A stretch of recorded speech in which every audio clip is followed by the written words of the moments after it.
Today I'm gonna do a video about the do's and don'ts when it comes to applying makeup. And it's actually about what I like and what I don't like when it comes to applying makeup, and what I personally feel like looks good and what does not. Now, I do feel like makeup is a personal thing. It's, I think, a personal style. Some may prefer this, some may prefer that. That's why it's pretty hard to say like, boom, this is the way to do it and that isn't. But if you want to know what I think are the do's and don'ts when it comes to applying makeup, then let's just get started. Okay, so first I'm going to apply a primer on the good side. And this is really going to make a difference when it comes to applying your eyeshadow. It just sticks a lot better to your skin, the shadow. And primers are also great for filling in fine lines and stuff like that, and it just looks way better. When it comes to applying eyeshadow, blending is very important. So I'm going to show you what it looks like when you don't blend and what it looks like when you do blend. So first I'm going to do the don't side of my face, and I did not apply a primer. I took a lot of the transition shade on my brush, and let's just go in.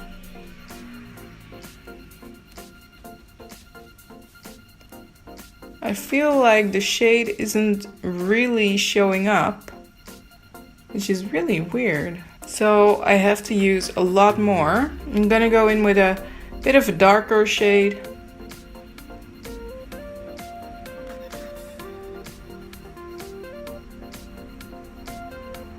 So now I'm picking up the same two colors with the same blending brush and apply it on the do side. And as I'm applying, I'm also blending this out. And with primer, the shade shows up a lot better. Then I'm gonna take the darker shade, tap off the excess, because another thing is that you want to build your colors, not go in strong. Depends on the color too, but usually you just want to build it up until you have the right color or the right tone that you like. And just softly blend that. Next I'm going in with a lid color on a shader brush, and here I'm just applying that onto the eyelid, and then I'm applying that same color onto the other eye.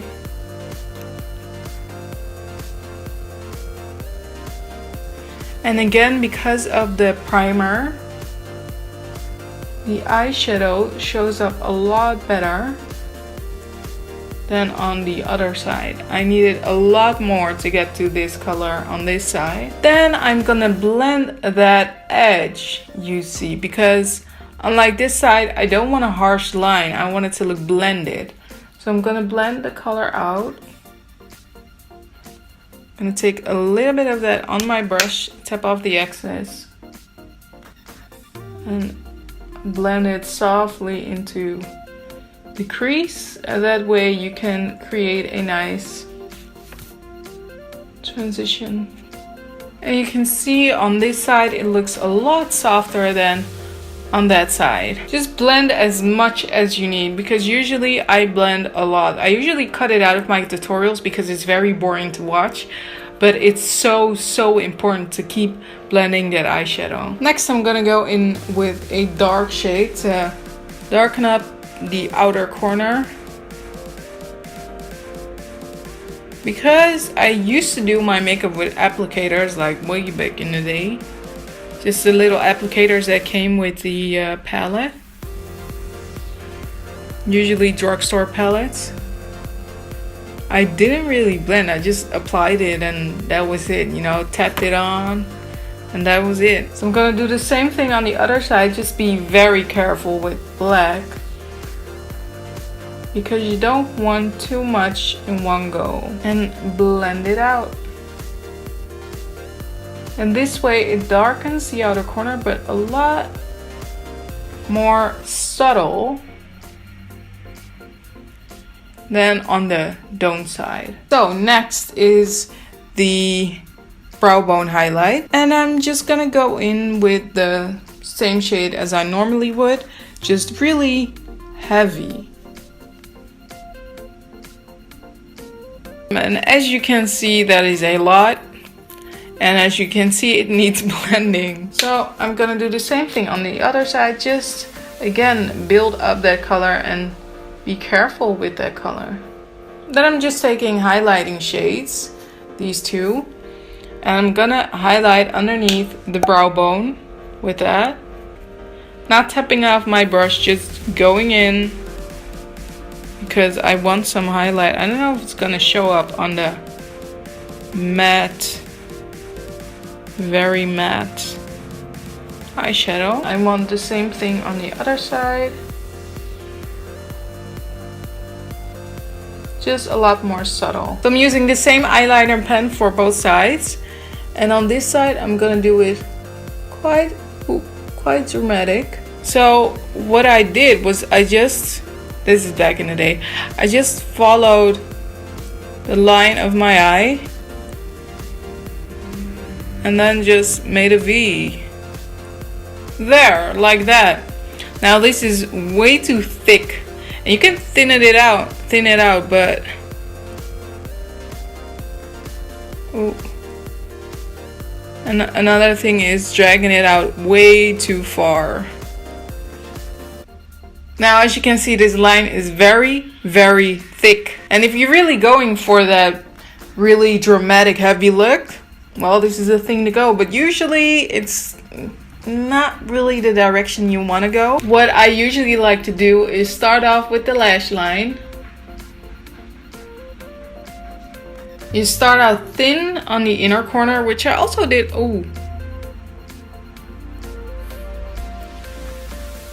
The eyeliner is a little bit liquidy, so it kind of transferred to my crease, but that's okay. That's the bad side anyway. What I did was I start out thin. I also did that on this side. I start out thin and go on thicker as I go. But I do make sure it's evenly thick on like 75% of my eyelid. And then the inner corner goes from thick to really thin. For the line I want to create, so for my wing, I just follow my lower lash line. That is usually a perfect guide. And then I just go a little bit lower. And then I just slowly connect the two. I like all my eyeshadows to be above the wing and nothing lower than the wing. So it all kind of connects. But we all like different things, but I just don't like eyeshadow underneath my wing. I think it looks sloppy. Then mascara. I usually like to apply 3 layers of mascara when I don't wear false eyelashes. When I wear false eyelashes, I only apply 1 layer. That way the lashes blend out or blend in great with your false eyelashes. If your lashes go down, make sure to curl them. But I see a lot of people stopping at just 1 coat. And I'm like, no, you can get way more out of life with applying more than just 1 coat. So that is what I'm gonna show you. On this side, I'm just gonna apply 1 coat, and there you have it. 1 coat, 3 coats. Next, it is time for foundation. And I cannot stress enough how important the right shade is. It's also hard to find the right shade. Sometimes you have to mix. You really have to watch your undertone. Like, is it yellow? Is it pink? Is it red? What is your undertone? The shade is very, very important. If you don't know which shade you have and you are trying to find your right shade, swatch it on bare skin on your face and then go into the direct daylight, because in fake lights, so lights inside of the store and whatnot, you cannot see the right shade very well. So it's very, very, very important to step out into the daylight and see which shade matches your skin tone the best. Now you can match it to your face or you can match it to your neck. If your face is a lot lighter than your neck, it's usually better to match it to your neck so your face matches your neck. The downside, I'm gonna show you with a lighter foundation, because I see a lot of people in my skin tone or a little bit darker that like to go lighter with their foundation. Maybe not on purpose, maybe they just didn't notice that it's not the right shade, or they do their makeup in the bathroom and not in daylight, because daylight really shows you. And what it does is that it brings out but it brings out gray undertones. And you can already see it's definitely too light. And then I'm just gonna blend that in. You can also see it's way lighter than my neck. On the other side, I'm gonna use the right shade of foundation. And you can see on this side I look a little bit ghostly. And on that side I look healthy. And also with concealer, it is important to go not too light. Now this concealer is a little bit on the lighter side for me. But if I don't apply too much, I can make it work. Also gonna apply a little bit on that side. And you can see that with the wrong foundation shade, it blends in perfectly. Then I'm gonna set the concealer, and I see a lot of people doing this, not setting their concealer or foundation, but it is so important.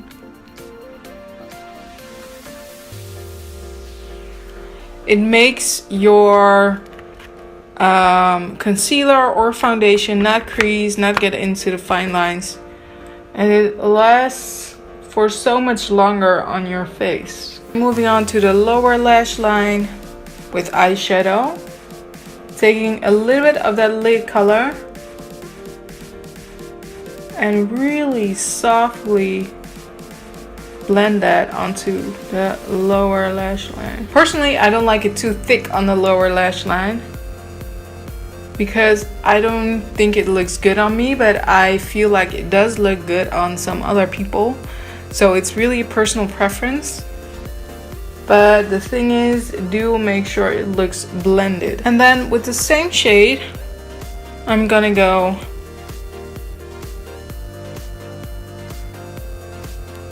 underneath this side. You can see it's, I would say, a little bit too thick, not blended, not looking soft, just kind of really harsh. Then I'm gonna highlight the inner corner, a lot of it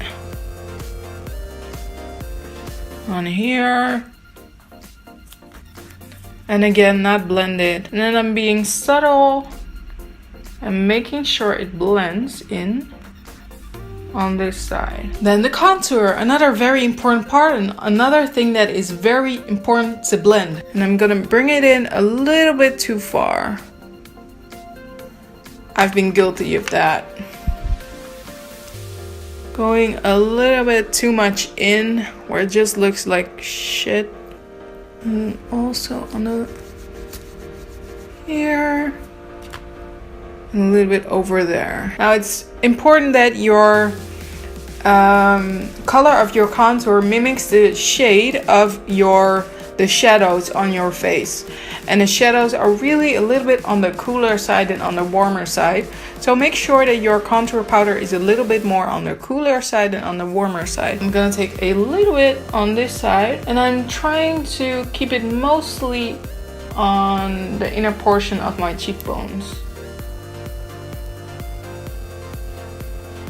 And I blend it up instead of downwards underneath the jawline and a little bit on the forehead. For blush, it's very important to go for a shade that suits you and not to go very heavy with the blush. I've been guilty of this, definitely. Another thing is to go with a shade that goes with the lips and the eyes. So I'm taking kind of a brownish orangey shade and just slapping that on. And you can obviously, this is too much. It looks ridiculous. But that's because of all the mistakes together. Just go with a little bit of blush and build it up.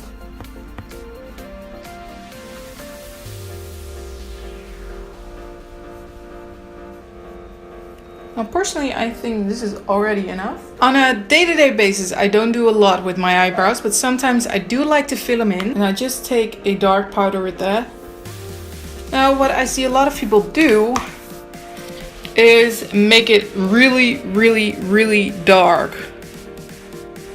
And to be honest, I don't know why you would do that. So that is a very, very, very intense eyebrow. Because my eyebrows already are quite out there, I like to fill them in very subtle. And I start with a light hand and with light strokes.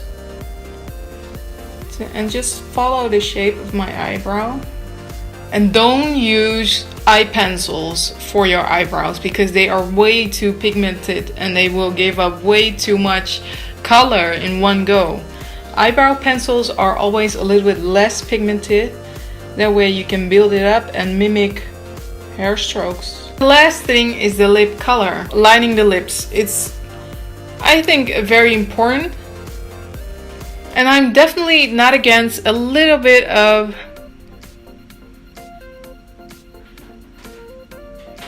overlining the lips, but I am against it when it goes way over the lips. It's just not pretty like this, because I can see what you did there. I can see your lips underneath the lipstick, and I also myself had to try